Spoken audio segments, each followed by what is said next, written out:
रोज सकाळी उठलं की सेम कंटेंटच्या 10 बातम्या कानावर येतात। कुण्या बायकोने तिच्या नवऱ्याचा खून केला तर कुण्या नवऱ्याने बायकोला संपवलं, कुणाची बायको नवऱ्याला टाकून प्रियकरासोबत पळाली तर कुण्या नवऱ्याने स्वतः त्याच्या बायकोचं तिच्या प्रियकराशी लग्न लावून दिलं, कुणी लिव्ह इन मध्ये राहतंय तर कुण्या नवरा बायकोचा घटस्फोट झाला तर कुणी लग्न जुळेना किंवा तुटलं म्हणून टोकाचं पाऊल उचललं। या सगळ्या बातम्यांच्या पोस्ट खाली सर्वसामान्य जनता आणि खास करून तरुणांच्या कमेंट असतात, लग्न नावाची बलामत नकोच, आपलं एकटं चाललंय ते बरं। तरुणीच्या मनातही करिअरला प्राधान्य देण्याची मानसिकता वाढल्याने येत्या काळात सध्याची पिढी ही लग्न संस्थेवर किंवा विवाह बंधनात अडकणारी शेवटची पिढी ठरणार नाही ना, अशी शंका उपस्थित केली जाते। एका बाजूला कुणाचं लग्न जुळेना म्हणून टेन्शन तर कुणाला झालेलं लग्न टिकवता येईना म्हणून टेन्शन। हे लग्न म्हणजे आता अवघड जागेचं दुखणं झालंय। करावं तरी मनस्ताप आणि नाही करावं तरी मनस्ताप। मग नेमकं करायचं तरी काय? लग्न करावं की करू नये, लोकांचं ऐकावं की ऐकू नये, मोठा यक्ष प्रश्न आहे। या सगळ्यांबद्दल सविस्तर चर्चा करूया त्या व्हिडिओच्या माध्यमातून। नमस्कार, मी काजल आणि तुम्ही बघता विशेष भारी। मंडळी, तुम्हाला माहिती आहे येत्या काही काळात लग्न न झालेले वयस्कर तरुण आणि तरुणी आपल्याला मोठ्या संख्येने दिसतील।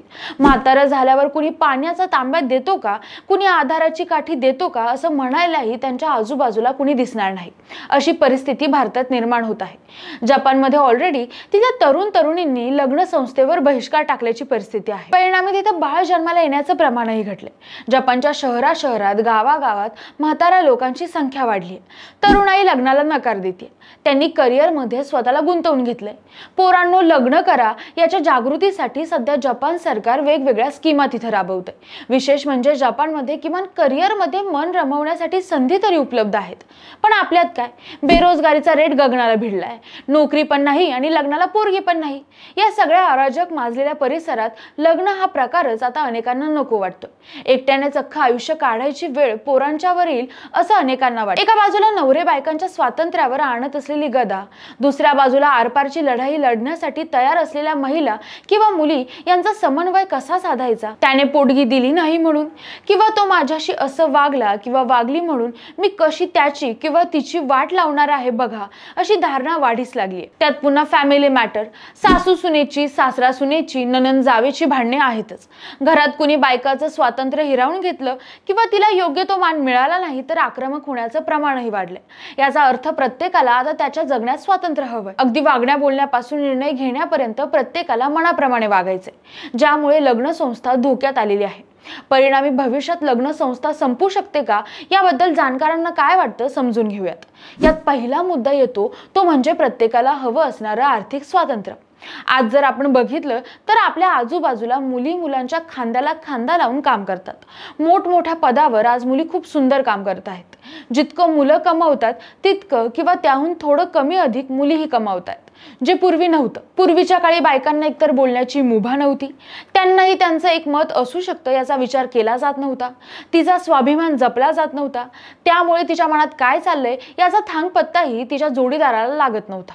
चार भिंतीत तिचं सर्वस्व होतं, त्याच्याही पलीकडे जग आहे हे तिला माहितीच नव्हतं। दरम्यान आता शिक्षण आणि नोकरीच्या वाटा खुल्या झाल्यानं मुली महिलांना फ्रीडम आहे, त्यांनाही त्यांचं मत असतं, ते विचारातही घेतलं जातं। तिला काय हवं काय नको हे विचारलं जातं। जर तिचा लग्नाला होकार असेल किंवा त्याचा लग्नाला होकार असेल तरच ते लग्न केले जातं। तेच पूर्वीच्या काळात त्या नवरा नवरीला बोहल्यावर चढेपर्यंत माहीतही नव्हतं की आपला जोडीदार कोण आहे, तो कसा दिसतो किंवा ती कशी दिसते। आता तसं नाही, आता दोघांनाही स्वातंत्र्य आहे, दोघंही छान कमावत असतात। त्यामुळे उद्या जर दोघांच्या तू मेमे जरी झालं तर दोघांनाही कल्पना असते की मी इथून माघारी परतले तरी माझं सर्वाइव्ह करू शकते किंवा करू शकतो। म्हणजे एकमेकांवरची किंबहुना पार्टनरवरची डिपेंडन्सी कमी झाली। त्याचीच परिणती म्हणून सध्या डिवोर्सचं प्रमाण अधिक वाढलेलं दिसते, ज्यातून आता लग्नाबद्दल तरुणाई उदासीन होताना दिसते। पुढचा मुद्दा म्हणजे इतर कशाही पेक्षा मी किंवा माझं मत किती महत्त्वाचं आहे हा वाढत चाललेला मानसिक स्थायी भाव। थोडक्यात कुठल्याही गोष्टीपेक्षा स्वतःला महत्त्व देणं। याचं एक उदाहरण द्यायचं झालं तर आज प्रत्येकाला प्रत्येकाचं एक मत असतं, त्याच्या आवडीनिवडी वेगवेगळ्या असू शकतात। एखाद्या गोष्टीवर त्यांचा विश्वास असू शकतो तर एखाद्या गोष्टीवर त्यांचा विश्वास नसू शकतो।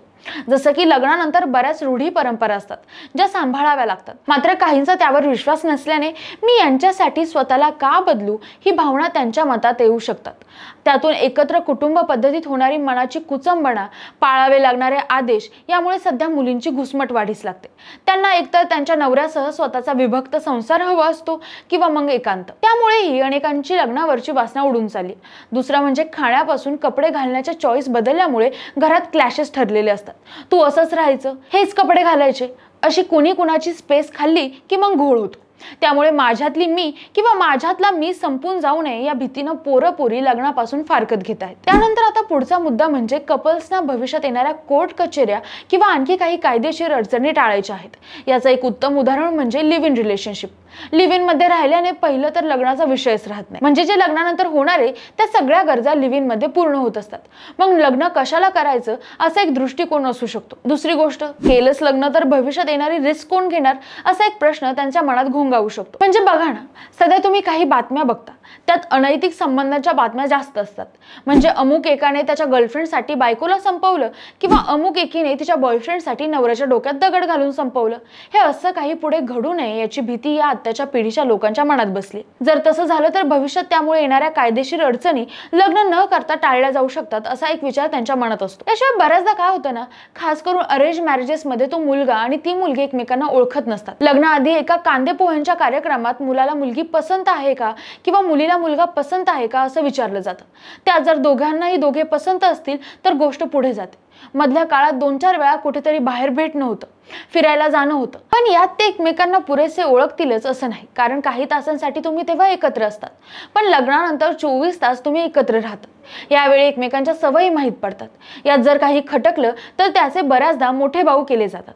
त्यातून काही प्रकरण डिवोर्स पर्यंत जातात। पण तेच लग्नच केलं नाही तर हा विषयच येणारच नाही, म्हणून भविष्यात लग्न संस्था टिकणार नाही असं म्हटलं जातंय। त्यानंतर नंबर 4 चा मुद्दा आहे मूल होऊ न देण्याचा निर्णय। यस, दुर्दैवाने हे खरंय, आपल्याकडील बऱ्याच जोडप्यांना मूल नको आहेत। काही फक्त फॅमिली किंवा नातेवाईकांच्या दबावापोटी आम्ही मूल जन्माला घातल्याचं कबूल करतात। आता मूल जन्माला घालायचं की नाही ही ज्याची त्याची वैयक्तिक बाब आहे, पण ती जरी त्यांची चॉईस असली तरी लग्न म्हटलं की 2 घरांचं शेकडो माणसांचं मिलन आलं। सासू सासरे, दीर भाऊजे, नणंद जाऊ अशी बरीच नाती आली। या सगळ्यांमध्ये लग्न होऊन एवढी वर्ष झाली तरी तुला मूल कसं होत नाही असा सूर लागला की मग झालंच मेंटली ताप सुरू। मुलाची जबाबदारी घेण्यात जोडपं समर्थ असो किंवा नसो, पण मूल पाहिजे हा अट्टहास अनेकदा मुला मुलींच्या डोक्याला त्रास म्हणून समोर येत आहे। या सगळ्या परिस्थितीमुळे लग्न नको रे बाबा असा सूर भविष्यात ऐकू येऊ शकतो। खरं तर आई होणं ही जगातील सगळ्यात सुंदर भावना आहे।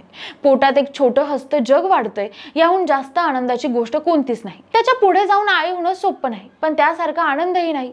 मातृत्वाचा हा प्रवास जितका सुखद आनंदी असतो तितकाच खडतरही असतो, पण तो प्रवास काहींना कदाचित नको असतो। बरेच जण मूल म्हणजे एक जबाबदारी किंवा माझ्या स्वातंत्र्यावर येणारी गदा असं समजू शकतात। त्यामुळे लग्न नकोच असा विचार भविष्यातील पिढी करू शकते। नंबर 5, एकत्र राहण्याला लग्नाचं बंधन कशाला अशी मानसिकता ही वाढीस लागलेली आहे। इकॉनॉमिकल डिपेंडन्सी राहिली नसल्याने केवळ समाजासाठी लग्न करून एकत्र राहायचंय, बंधनं पाळायची आहेत।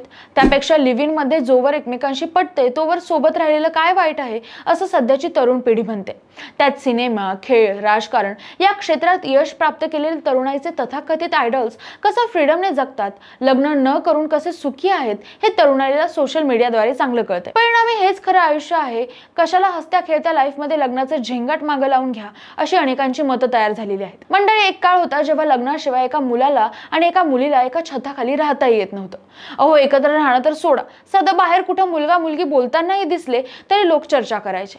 पण आता तसं नाही, लग्नाआधीही लिव्ह इन मध्ये सगळ्या गरजा पूर्ण केल्या जाऊ शकतात, आणि ते सुद्धा कुठल्याही कमिटमेंट किंवा बंधनाशिवाय। याचा अंदाज आल्याने स्वतःच्या पायावर उभी राहू पाहणारी नवी पिढी येत्या काळात लग्न करेलच असं नाही। त्यामुळेच म्हटलं, आता लग्न थटलेली पिढी ही लग्न संस्थेवर विश्वास ठेवणारी कदाचित शेवटची पिढी असू शकते। बाकी आजही लग्नाला समाज मान्य असा कुठलाही पर्याय आला नाही, त्यामुळे अद्याप तरी लग्नाला दीर्घकालीन कुठलाही पर्याय नाही। लिव्ह इन असेल पण तोही आयुष्यभरासाठी नसतो। लग्नामुळे मिळणारी सुरक्षितता, स्थैर्य दुसऱ्या कुठल्याच गोष्टीमुळे मिळत नाही। त्यामुळे थोडं तू थोडं मी असं केलं तर सगळं काही कुशल मंगळ होऊ शकतं, याचा नक्की विचार करा। आता हे सगळं ऐकल्यानंतर तुम्हाला काय वाटतं, येत्या काळात समाजमान्य असलेली लग्न व्यवस्था टिकेल का नाही? लग्न करण्या किंवा न करण्याबद्दल तुमचं काय मत आहे कमेंटमध्ये नक्की सांगा, आणि अशाच इंटरेस्टिंग माहितीसाठी विशेष भारीला सबस्क्राइब करायला विसरू नका।